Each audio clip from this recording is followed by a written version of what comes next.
Good afternoon. I call to order the August 1st San Francisco Human Service Commission meeting to order.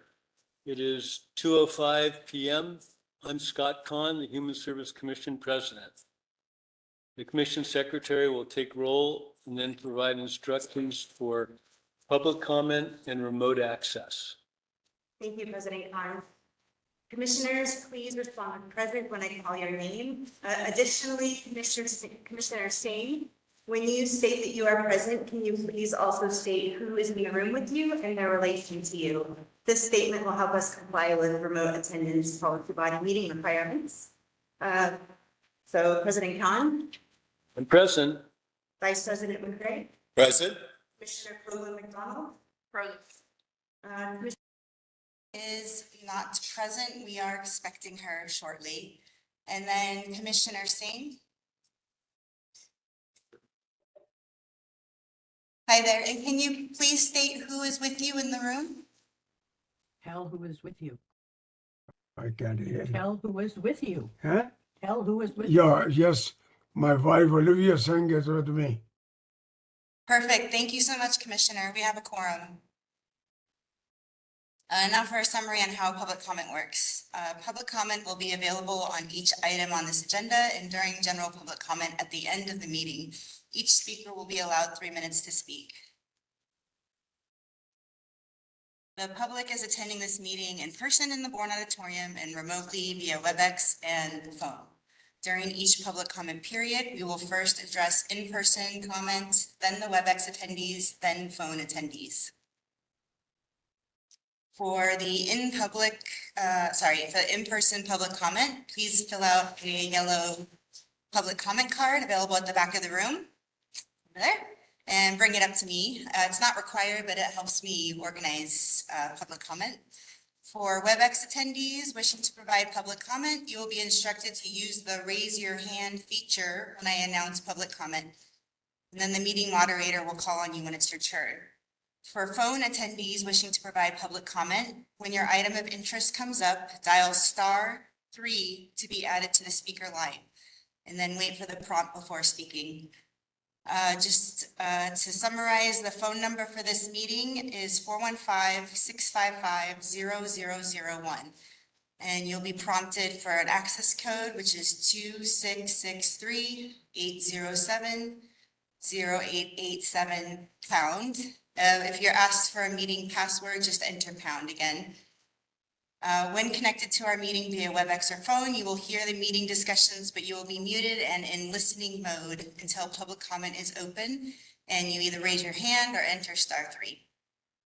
If you run into any issues, you can text me 415-535-2386, and I'll try to coordinate with tech support, Abhishek here, to get you assistance. And if you can't text, you can call me at 415-535-2386 and leave a message, and I'll get back to you, or Abhishek will, to try to help you. Okay, thank you, President Kahn. Those are my announcements. Item 3 is the adoption. Are there any comments or questions from the commission regarding the agenda? No. Commission Secretary, please take care of public comment. Okay, moderator, at this time, we'll open WebEx and the phone line for public comments. We will wait a couple seconds for folks to submit the request. So either *3 if you're on the phone, or raise your hand if you're on WebEx. Okay, it looks like we don't have any public comments. Thank you, President Kahn. Item 4, the adoption. Take a vote. Pardon me? Take a vote. Oh, On the agenda? The agenda be adopted. Second. all in favor? Aye. So moved. Thank you. Item 4 is the adoption of the June 26th regular meeting minutes. Are there any comments or questions from the commission regarding the minutes? I'll open public comment at this time, *3 or raise your hand.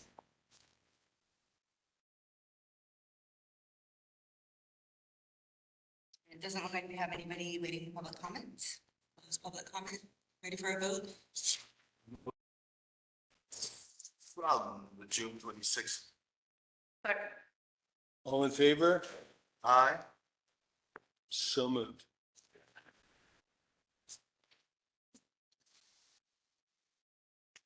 Item 5 is the Executive Director's Report, calling on Trent Rohr. President Khan, Commissioners, nice to see you. Thanks for rescheduling the meeting to accommodate everyone to attend. Let me start with the state budget that was finalized in between our meeting in June and our current meeting. Given the significant state general fund revenue shortfall that was projected for 23-24, which I've talked about here before, we actually in the human services world and in public health as well, our programs fared well in the final budget agreement, and we're not going to experience any significant cuts. And given a $30+ billion general fund shortfall in the state, that's a pretty remarkable outcome for us. Even in some areas, there were some noteworthy increases. The biggest one being a proposal that we've been pushing for a number of years to redesign how the budgeting methodology works for administering the CalFresh program. The state for years has been using an outdated formula that didn't include things like number of applications or really adequately or accurately reflect the workload that goes on in making sure people are eligible for CalFresh. It really ended up, the methodology was so outdated, it really covered only about 60% of our actual costs, both in San Francisco and statewide. So the additional dollars amounts to over 400 million, 406.5 million to be exact, statewide, to really reflect the updated costs per eligibility worker, updated methodology around application processing, as well as application approval, activities like fair hearings, fraud prevention, and the like. So we'll receive a significant increase locally, several $1 million to allow us to fund CalFresh with state and federal dollars, which is how they're intended to be funded, rather than through county general fund dollars. Also, the state final budget included a little under $1 million to automate what's being called the CalFresh Minimum Nutrition Benefit Pilot Program, which basically increases the minimum monthly CalFresh amount to households to up to $50. Before this, it ranged based on household type, but it could be as low as $10, which for $10 a month generally isn't worth applying for CalFresh. And so hopefully the $50, at least for a single adult, would be enough to incentivize application for benefits. It's only going to last for 12 months. The legislature wanted it to be an ongoing program. The governor's negotiation in the end reduced it just to a year. I would imagine it'll be negotiated next year to continue if it's successful. Excuse me. And then the last sort of increase we saw will be an increase to our CalWorks grants for families, 3.6% increase for fiscal year 24. And it also makes permanent the 10% grant increase for CalWorks families that took effect in October of 22. And that was previously set to expire in September of 24. Also, because of our local ordinance for our county adult assistance programs, or CAP, they will also receive a 3.6% cost of living increase, and that 10% would also be made permanent for them. Let's see, locally, the mayor's budget was signed at her budget signing ceremony last Tuesday on the 26th. The local budget ended up being, after approved by the board, $14.6 billion. And again, despite challenges sort of similar to the state, economic challenges that we saw at the local level, our agency managed to get through the process without significant reductions to our staff or operations. Overall, our agency budget, the HSA budget, has grown to about $1.2 billion, both for the fiscal year 23-24, as well as what we call budget year +1, or the second fiscal year of 24-25. And really, it's sort of the outcome of us not bearing significant cuts, or really any cuts of that affected our programs or staffing, was a very supportive mayor, as well as a supportive board of supervisors. and then the continuing availability of state and federal dollars as well. Just a few highlights to bring your attention. The budget assumes and includes a 3.75% cost of doing business increase for most of our community-based organizations. It also includes an increase in the minimum compensation rates paid to nonprofit and public entities, for which we've updated them. I've updated you previously on this, but this is for our staffing in our nonprofits and IHSS workers as well. And then for staff, our HSA staff, citywide staff, the budget continues to assume a negotiated labor increase of 2.5 or salary increase of 2.5%. That's effective. This was effective July 1st of 23, and then 2.25% cost of living adjustment increase that will be effective January 1.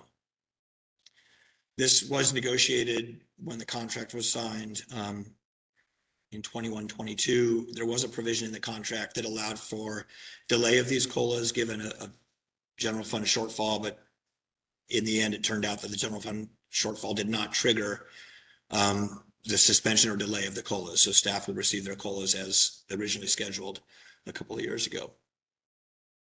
The budget also includes a couple new grant funded initiatives. One I've mentioned, which is about $750,000 from APHSA, which is the American Public Human Services Association. This supports a mobile office van for enrolling households, families, seniors, individuals into CalFresh, Medi-Cal, and other benefit programs. And then a larger grant from the state Department of Social Services for the Children's Crisis Continuum Pilot.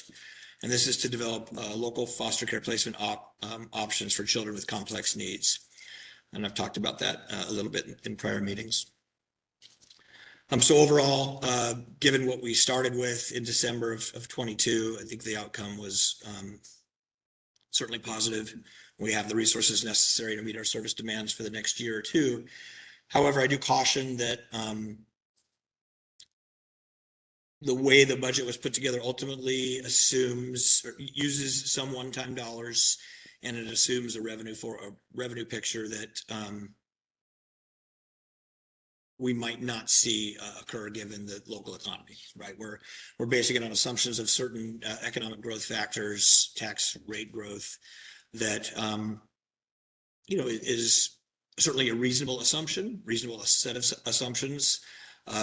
However, there is sort of a lot of uncertainty with our economy, with downtown office building occupancy rates being low, tourism not rebounding quite as much as it has in other urban cores in the country, and sort of there's a lot of kind of gives and takes. So we'll be paying close attention to that, of course, come December when the mayor typically gives us our budget targets for the upcoming year. So sometimes we say it's a kick the can down the road budget, which is sort of hope that revenues grow, and if not, we might have to do further reductions in coming future years. But as you know, our agency, our two departments, because of our reliance on state and federal dollars, sometimes that can cushion the blow of local dollar shortfalls. So obviously, I'll keep you updated on that as we see projections roll in over the next number of months. So I do want to bring your attention to one specific area in our budget, because I raised it a lot, and it was a large amount of money that was never baselined. This is for our food support programs. As you know, the biggest piece of our budget that wasn't annualized was our food budget that grew out of the pandemic. And without an ongoing revenue source and facing the deficit that we did locally, it was a lot of negotiation and sort of difficult thinking by the mayor's office, the board, and our agency, and how to close the gap as much as possible to keep $30 million in our budget for food support. What we ended up agreeing on with the mayor's office and the board ultimately was to shift some revenues that historically hadn't gone to support food, to create a $20 million program for this fiscal year, so 23-24, and then a $10 million program in 24-25. So obviously it's a 33% reduction from current year, and then 2/3 in the following year. So where's that cut being borne? Largely borne by what we're calling citywide grocery access programs, particularly programs run by the food bank. So these are typically the grocery bag giveaways that are located in various neighborhoods, primarily done by the food bank. The mayor really wanted to invest more in smaller grassroots community directed programs, as well as food vouchers that families and seniors could use directly to buy their own food at certain grocery stores or other outlets, supplemental meals at community kitchens. So really creating a much more kind of diverse portfolio of food options for community. And also recognizing that we do continue to fund the food bank, and the food bank also continues to receive private donations. And so those operations will continue, just not at the scale as they did during the pandemic. So just real briefly, kind of to remind you the 5 areas that we're focusing funding on. One is what we call purchasing power, which are the vouchers I mentioned, redemptions at local grocery stores. It bolsters our CalFresh benefit that is also obviously used in grocery stores. That moves from 3 million in the prior budget year to 2.25 million in the 23-24 budget. Supplemental meals, which supports populations without access to kitchens or food storage, goes from 3 million to 2.25 million. Community food production, so this is urban agriculture, urban farming, sort of neighborhood food autonomy programs, slight reduction from 1.25 million to just a little under 1 million. And then neighborhood-based grocery access, and these are sort of the more neighborhood-based CBOs serving harder to reach populations, culturally responsive food, really more sort of providing food that's really more consistent with what those neighborhoods might want, whether it's in Chinatown or whether it's in the Western Addition or Bayview. And that's largely maintained, goes from 9 million, a little over 9 million to a little over 7 million. And then the large cut, the citywide grocery access, which I mentioned, which are larger scale providers, capacity to serve multiple neighborhoods, goes from 14.35 to 7.5 million. So we issued an RFP for those changes in funding, and those contracts should be coming before you next month. And then you'll see a more detailed presentation, sort of anticipating questions now on what are the changes in population served, the numbers served, the neighborhoods that we're targeting, the types of programs, and that will be presented to you next month. Scroll down here. So now within our agency, just want to highlight in our communications division. I just want to thank our communications team for sponsoring our agency-wide all-staff meeting that was July 13th. We had over 600 staff tune in to our Microsoft Teams live event, where myself and executive leadership shared sort of similar to what I share here in my reports, sort of updates on what's going on at the federal level and the state level. Talked a lot about our budget, talked about some program initiatives that we either launched or are planning to launch. We also spent a fair amount of time on employee safety. I've mentioned that before. We've had staff come and public comment testify around their concerns around public safety. So we shared with them a lot of what we're doing around the Mission Street corridor, and also some trainings for staff around how to sort of ensure your safety as much as possible in the workplace. And then we had the last 15 minutes or so was a live Q&A where staff would submit questions in the chat that I would attempt to answer, or my team would attempt to answer. So 600 is fairly well attended for an hour during the middle of the day. And we, for those who are unable to attend, we record it and then we post it on our intranet so folks can access it whenever they want to see it, if they do. In SF Benefits Net, just a couple items. One, we had our annual CalFresh Employment Training Program audit. This is an audit that the State Department of Social Service does for our $20 million employment training program for CalFresh recipients. I think for the first time ever, we had no findings. They were very complimentary of what we're doing. We have the largest program per capita of any county human service agency. As I said, $20 million. And this year, the second piece of this announcement report is our CFET plan for next year was approved by the state, and it increases from 20 million to 25 million, which really the way this program is designed is the state gives us a fixed amount of money, but the federal government matches us dollar for dollar for however much money we choose to spend. So it's to get dollar for dollar leverage, really makes a lot of sense for us to expand our services to our CalFresh population. Things like, job search, subsidized employment, and a whole range of workforce development activities for these recipients. In Medi-Cal, we continue with our continuous coverage unwinding. This is the reversal of the pandemic, continuing coverage for Medi-Cal provision. We're sort of running at around the same rate as we were prior to the pandemic in terms of folks renewing their benefits.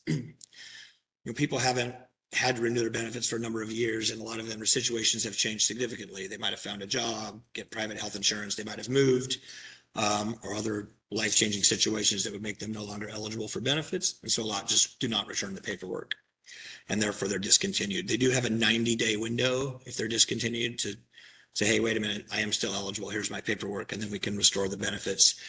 But the state really has been working closely with counties in trying to ensure continuous coverage as much as possible. They've approved a number of waivers. The two new ones they just approved for us was one is allowing counties to accept attestation of income when they're at or below 100% of poverty level, rather than requiring a verification. So self-attestation is much easier for the client and for us to affirm eligibility.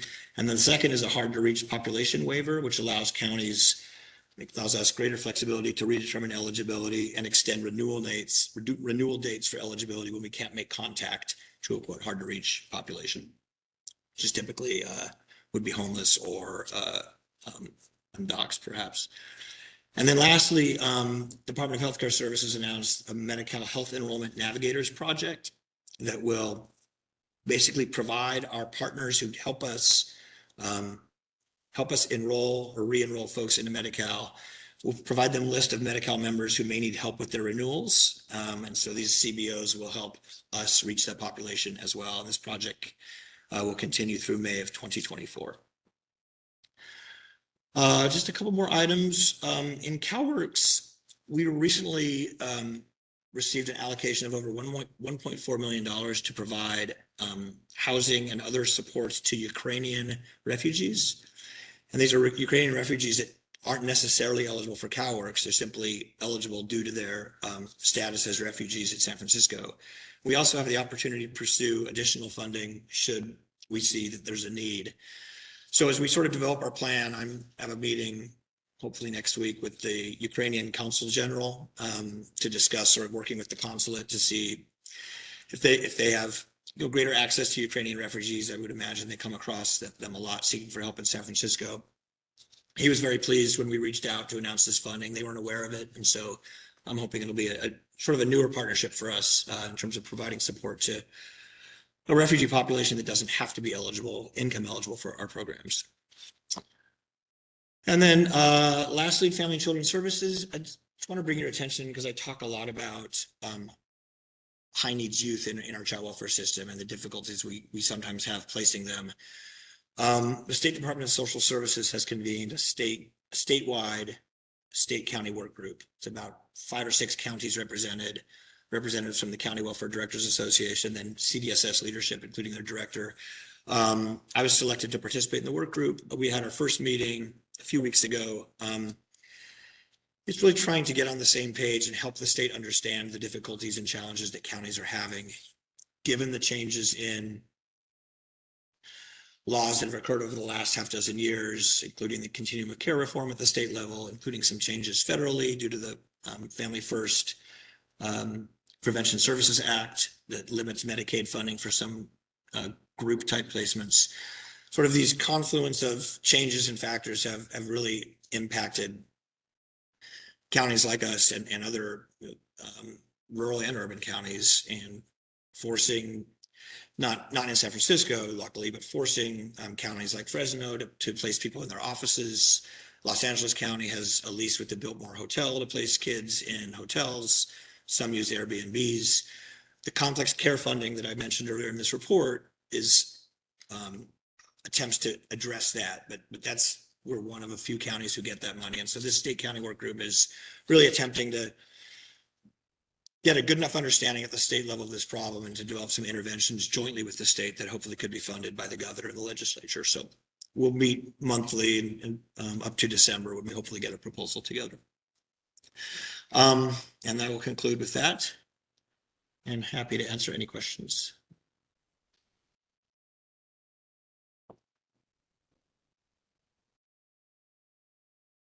We do need to do public comment for report. So at this time, if you have any public comment about the executive director's report, *3 or raise your hand.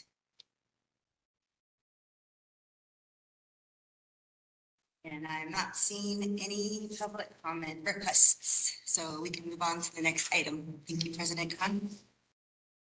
6 on the agenda is the Employee of the Month.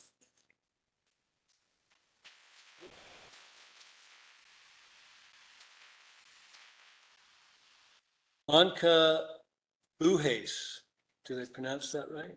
Or close? A protective service worker with Family and Children's Services is the July 2023 Employee of the Month. Anka has been a protective service worker with Family and Children's Services for 26 years, the first 17 of which were spent in long-term placement serving youth living with relatives. During that time, she served 2 years as acting supervisor for the unit.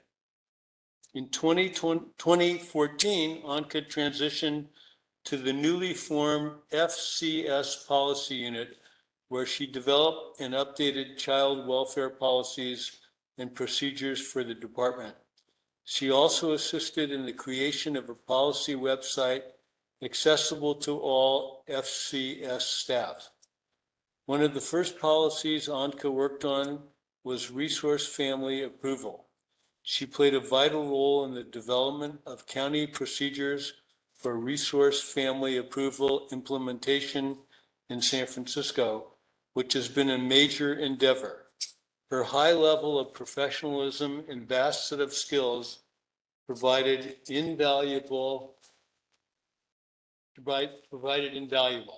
As the policy subject matter expert, Anka assists staff with questions and provides guidance to the leadership team around staffing training.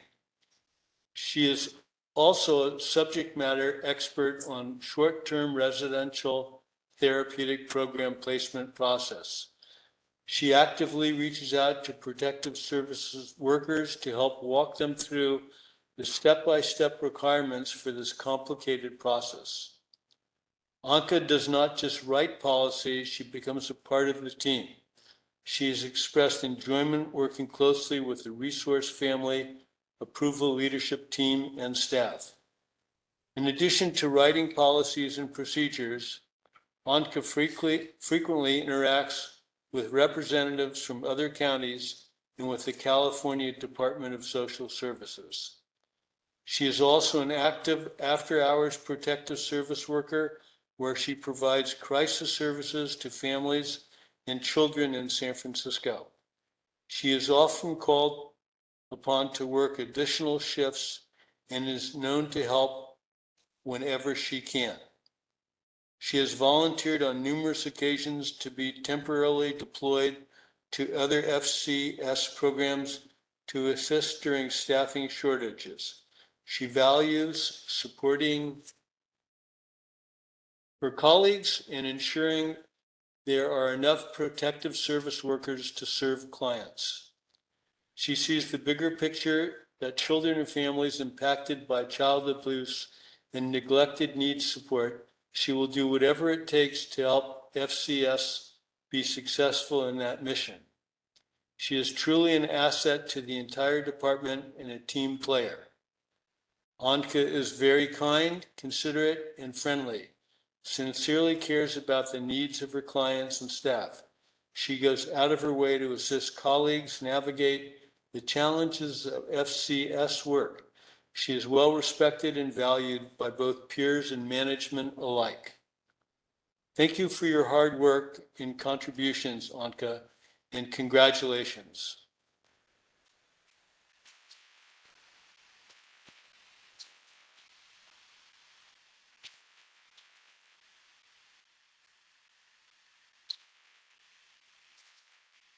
calling on Trent Ross.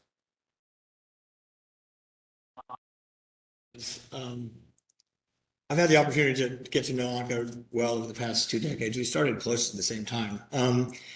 And before I talk about her work and winning or being awarded this and recognized, Anka was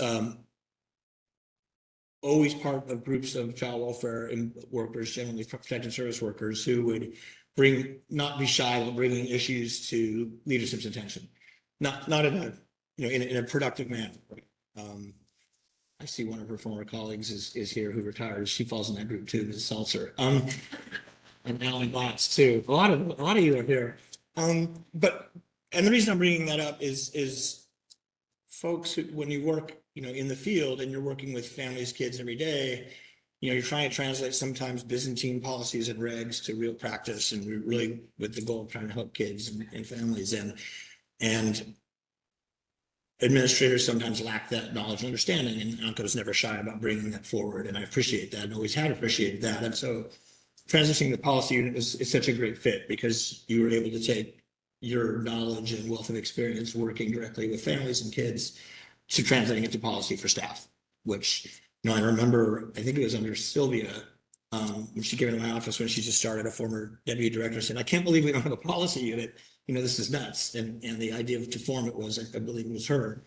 And, you began then. And so, 9 years later, I think you've contributed so much. I do think that we are, one of the most innovative child welfare systems in the state, and a lot of that is due to your work and your colleagues' work. And but I just want to express sort of a personal anecdote of that, and also really a professional appreciation for everything that you bring to your work, and your great attitude, and your friendly face, and your lack of shyness in bringing forward issues that need to be addressed by leadership at the agency. So thank you, Anka. Congratulations. Very well deserved.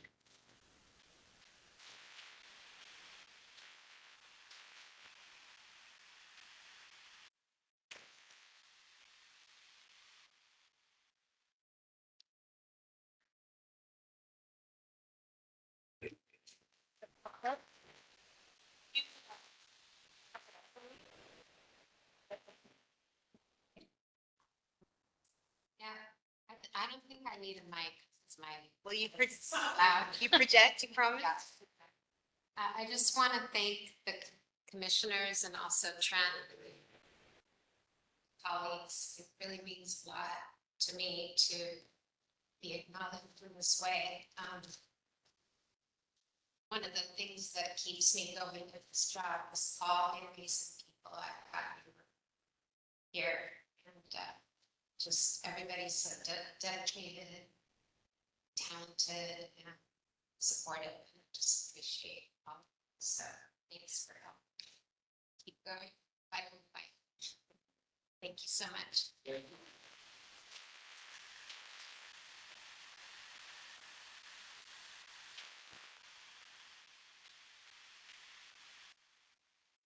Thanks, Sylvia. I typed I'll try to pull it up just so you can see it. She's been texting everybody. Okay. Officer, and FCS is very lucky to have an employee like Anka. And Sylvia, I sincerely enjoy working with her. So as you know, Sylvia just retired recently, so but she's still staying on it. Thank you so much. Thank you. Thank you. It's the end of the thing. Thanks so much.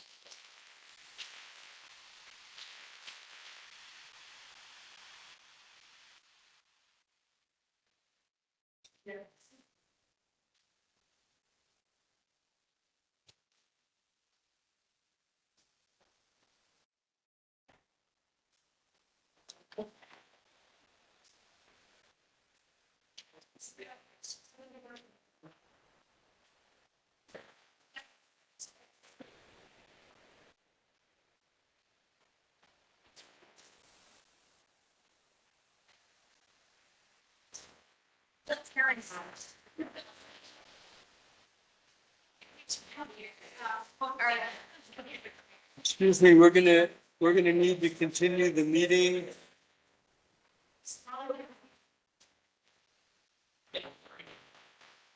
You guys could.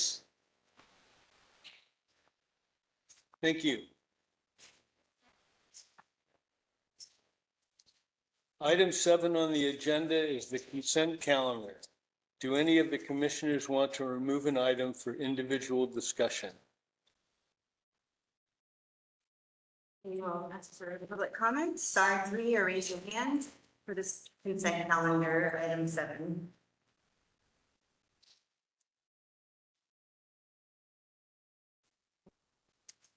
Doesn't look like we have anybody in the queue. Closing public comments. Ready for a vote.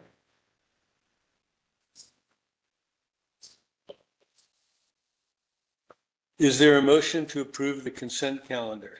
So move. Second. All in favor? Aye. So moved. Item 8A is a new sole source grant agreement request with the San Francisco Marin Food Bank. Miko Ye. Good afternoon, Commissioners. My name is Miko Ye. I'm a program specialist with the Alignment and Guidance Program, also known as ANG. We're requesting authorization to enter into a sole source grant agreement with the San Francisco Marin Food Bank for the period of July 1st, 2023 through June 30th, 2025 in the amount of $290,023 plus a 10% contingency for a total amount not to exceed $319,025. The purpose of this grant is to reduce food insecurity in San Francisco by providing CalFresh outreach, enrollment, benefit maintenance, and other supports to residents via a full-service mobile office that will roam around communities where food insecurity runs high. There will be an EBT printer on board, so HSA staff can print and distribute cards to CalFresh recipients on the spot. And HSA will be responsible to procure the vehicle and related technology needs. The food bank will provide all professional services required to plan, launch, and maintain a successful mobile office effort. This includes conducting CalFresh outreach, providing application assistance, identifying and promoting outreach events, seeking community input, coordinating enrollment event logistics, and tracking and reporting data. As Trent mentioned earlier, funding for this grant is provided by the American Public Human Services Association and Share Our Strength. The HSA and Food Bank jointly submitted a proposal and were awarded funds for this project. Our partner, Andy Burns from the Food Bank, Nora from Planning, and Johanna from Contracts are also here, along with myself to answer any questions you may have.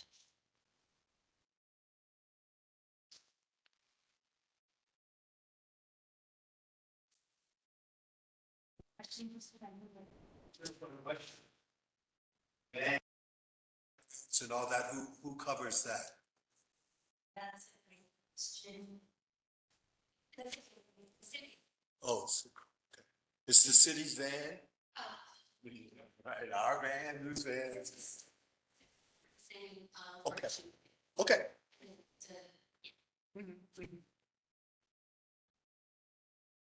Any other questions from members of the commission? Okay, public comment, item 8A, Star 3 or please raise your hand.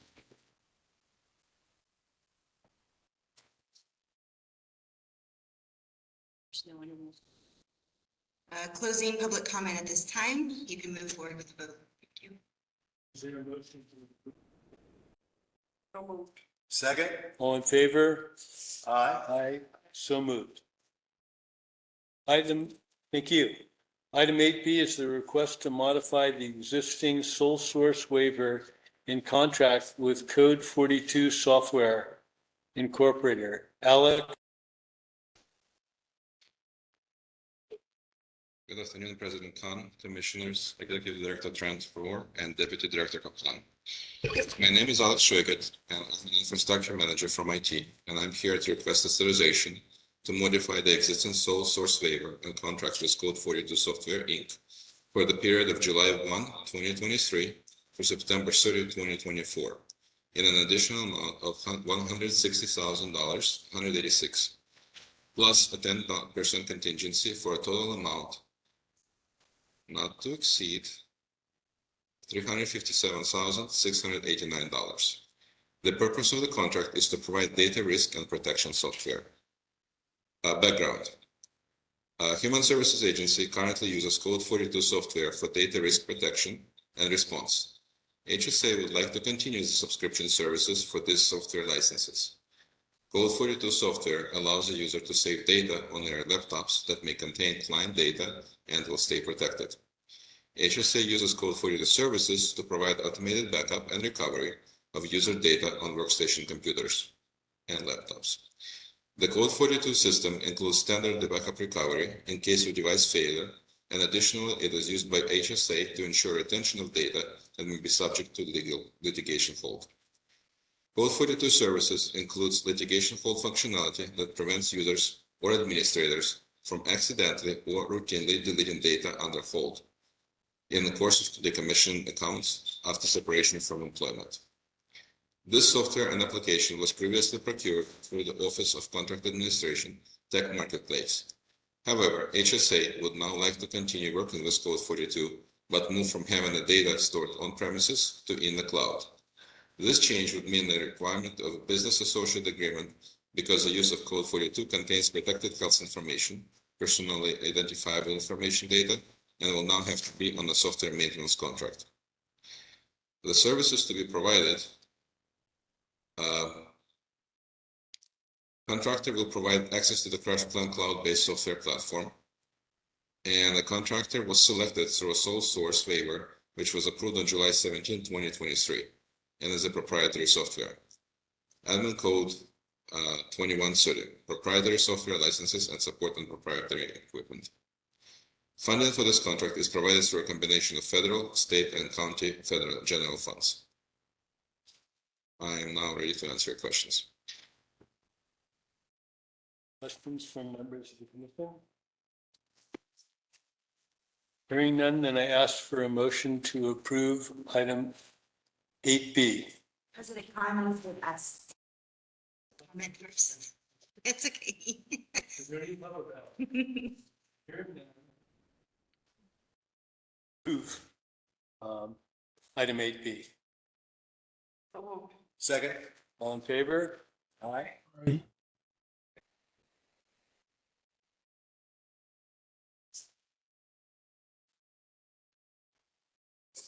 Item 9. Is there any public comment at this time? We will hear from the public on any matter within the subject matter jurisdiction of the Human Service Commission.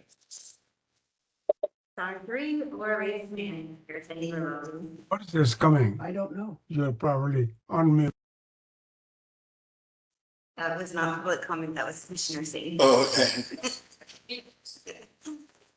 It doesn't look like there's any public comment. We're closing public comment at this time.